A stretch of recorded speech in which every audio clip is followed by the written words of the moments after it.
श्री ओम नमः सिद्धेभ्यः। जय श्री ओम नमः सिद्धेभ्यः।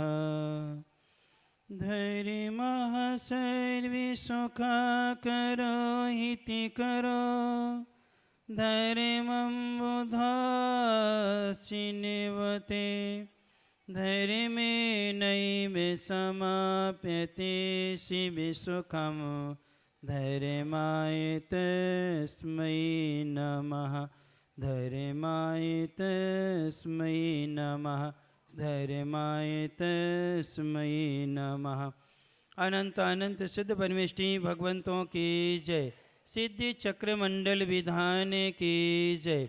देवाधिदेव 1008 मूल्य श्री पार्श्वनाथ भगवान की जय। परमे पूज्य संत श्रोमणी आचार्य भगवंत गुरुवर श्री विद्यासागर जी महाराज की जय। परमे पूज्य नवाचार्य समय सागर जी महाराज की जय। परमे पूज्य मुनिवर श्री अजित सागर जी महाराज की जय। पूज्य मुनिवर श्री निराग सागर जी महाराज की जय। 2.5 दिन में 3 कम 9 करोड़ महामुनिराजों की जय। परम पूज्य अलगवासी विवेकानंद सागर जी महाराज की, समस्त मुनि आचार्य संघ की। धर्मस्नेही बंधो, हम सबका जीवन किसी न किसी चीज में क्या है निकल रहा है। राग के साथ में व्यतीत होता है या द्वेष के साथ में व्यतीत होता है। इनमें बिरले ही लोग होते हैं जो धर्म के माध्यम से अपने जीवन का क्या करते हैं, निर्वाह किया करते हैं। यदि हमें धर्म के साथ में जीवन जीना है तो हमें अपने जीवन में 3 चीज़ों की बहुत बड़ी आवश्यकता होती है। क्योंकि धर्मात्मा वह कहलाता है जो अपने प्रति संवेदनशील होता है और परिवेश के प्रति जागरूक होता है। अर्थात अपने प्रति संवेदनशील की मतलब होता है कि हे भगवान, मैं दुख का अनुभव कभी ना करूं और मेरे निमित्त से कोई भी दुख का अनुभव ना करे। ये कहलाती अपने प्रति संवेदनशीलता कि मुझे ऐसा कोई भी कर्म में ना बांधूं जिससे मुझे दुख का क्या करना पड़े, वेदन करना पड़े।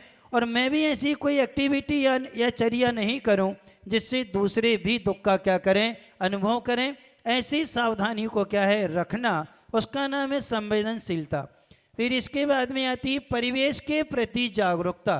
परिवेश के प्रति जागरूकता का मतलब होता है कि हमारे आसपास रहने वाले, उनसे हमें सावधान रहना है। कितने लोग हमारा हित चाहते हैं और कितने लोग हमारा अहित चाहते हैं। कितने लोग हमारे धर्म के कार्य में सहभागी बनते हैं और कितने लोग धर्म के कार्य में क्या बनते हैं, बाधक बनते हैं। यानी आप जिनालय आ रहे हो और रास्ते में आपका कोई मित्र मिल गया, अब बाद में चले जाना, चलो भी हमारे साथ चलो, तो वो आपका हितकारी का हितकारी है। कौन है? अब आपके परिवार में नगर, आपकी कॉलोनी में मुनि महाराज विराजमान हैं और आपके मेहमानों का दूर से समाचार आया कि अब यहाँ पर शादी विवाह होना है या बच्चे का बर्थडे या एनिवर्सरी आदि है, आपको आना है और आपकी कॉलोनी में महाराज विराजमान है। अब आप क्या करोगे? अब क्या करोगे? अब महाराज का सानिध्य का लाभ लोगे या वहां जाओगे? अब सोचो आप। यदि आपने सुबह से ही छोड़कर कि नहीं हम तो एनिवर्सरी में या बर्थडे में या पुण्य तिथि के कार्यक्रम में जाएंगे, महाराज तो अभी कॉलोनी में रुके हैं, धनलक्ष्मी वाले सोच रहा है कि अब 5 दिन तो महाराज जी रह ही रहे हैं, अपन 4 दिन के लिए गोल 1 दिन का सानिध्य ले लेंगे, दूसरे दिन नहीं रहेंगे। ये अशुभ, ये परिवेश वाले जो हैं ये अच्छे लोग नहीं हैं, तुम्हें धर्म के कार्य से वंचित कर रहे हैं। जबकि हितकारी वो है, अरे आपकी कॉलोनी में महाराज आए हैं, हम भी वहीं आ रहे हैं, हम महाराज के सानिध्य में रह के क्या करेंगे, धर्म ध्यान करेंगे, हम आपको महाराज के धर्म से वंचित नहीं करने देंगे। वो हितकारी कहलाते हैं। और जो आपको अपने पास बुलाए, महाराज को छोड़ दो, आपको कोई बात नहीं, महाराज तो भी रुक रहे ना इतने दिन, 1 दिन की तो बात है, तो वो कौन कहलाएगा? आपका अहितकारी कहलाता है। इसलिए अच्छे कार्यों में, शुभ कार्यों में कभी भी प्रमाद नहीं करना है और कभी भी विघ्न डालना नहीं है। क्योंकि आज अपन कर्म दहन नाम का विधान कर रहे हैं। कौन सा विधान कर रहे हैं? कर्म दहन विधान कर रहे हैं, कर्मों को नाश करना है, तो राग द्वेष की जो कषाय की प्रवृत्ति है उसको भी छोड़ना क्या होता है, अनिवार्य हुआ करता है। इसलिए अच्छे कार्यों में कभी प्रमाद नहीं करना, विघ्न नहीं डालना। क्योंकि देखो, कचड़े के ढेर में तुम कितना भी कचड़ा डालो क्या होगा, ढेर कचड़ा बढ़ता ही जाएगा, बाकी और कुछ भी नहीं होगा। और अच्छे कार्य में थोड़ा सी भी अच्छी वस्तु में थोड़ा सा भी कचड़ा गिर गया तो क्या हो जाएगा, सब नष्ट हो जाएगा कि नहीं होगा। दूध रखा है, उसमें एक बूंद नींबू की एक बूंद भी गिर जाए तो सारा दूध क्या हो जाएगा। ऐसे शुभ कार्य होते हैं, उन शुभ कार्यों के लिए कभी मित्रानुराग के लिए या कभी भी बंधुवर के राग में कभी छोड़ना नहीं चाहिए। उससे निधत्त तो निकाचित कर्म का बंध होता है, और जो हमें अपने ही उदय में जब आता है तो भोगना भी पड़ता है। एक छोटी सी घटना आपको सुनाते हैं। सीता का जीव जब वेदवती की पर्याय में था, और उस समय वेदवती की पर्याय में उसने मुनि आरिका का अन्यथा कथन कर दिया था बगैर सोचे समझे। लेकिन जब उसको ज्ञात हुआ, बहुत पश्चाताप किया, और पश्चाताप करके उन्हीं मुनि महाराज से, उन्हीं आरिका माता से प्रायश्चित लेकर के जिन धर्म को स्वीकार कर लिया। किसको स्वीकार कर लिया, जैन धर्म को स्वीकार करके अच्छी श्राविका जैन श्राविका बन गई। पूरे परिवार को जिन धर्म से क्या कर दिया, जोड़ दिया, और अच्छे से जिन धर्म का पालन करने लगे। उसी कुछ वर्षों बाद उस नगर में 500 मुनि महाराज का संघ आया। जैसी संघ आया, सब में बड़ा उत्साह था और सबने अच्छे से अगवानी करी। महाराज का संघ उद्यान में रुक गया, बगीचे में, और सबने तैयारी करना शुरू कर दी कि महाराज के कल क्या कराएंगे, आहार चर्या कराएंगे।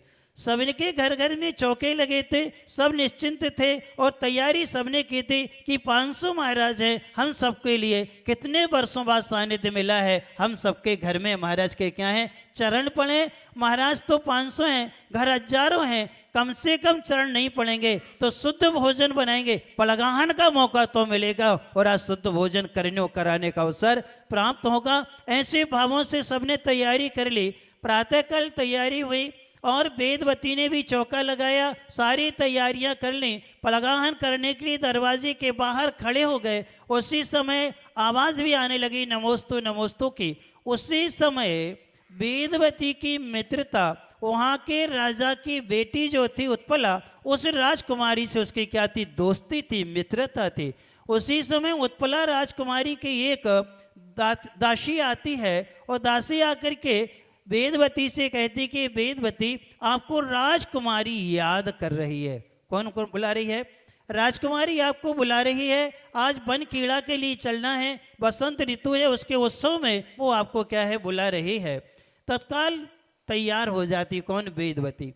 माँ पिता भाई सब कहते हैं बेटी रुक जाओ, तेरे निमित्त से हमने जिन धर्म को स्वीकार किया है, इतनी अच्छी तैयारी की है, महाराज का पलगाहन करके आहार करा लेना, आहार कराने के बाद तुम क्या है यहाँ से चली जाना। वो कहते नहीं माँ, यदि मैं नहीं जाऊंगी तो राजकुमारी क्या हो जाएगी, नाराज हो जाएगी। इतना कहाँ, पलगाहन छोड़ करके वो क्या है, राजकुमारी के साथ क्या है, दासी के साथ में चली गई और उसने उत्सव आदि में सम्मिलित हो गई।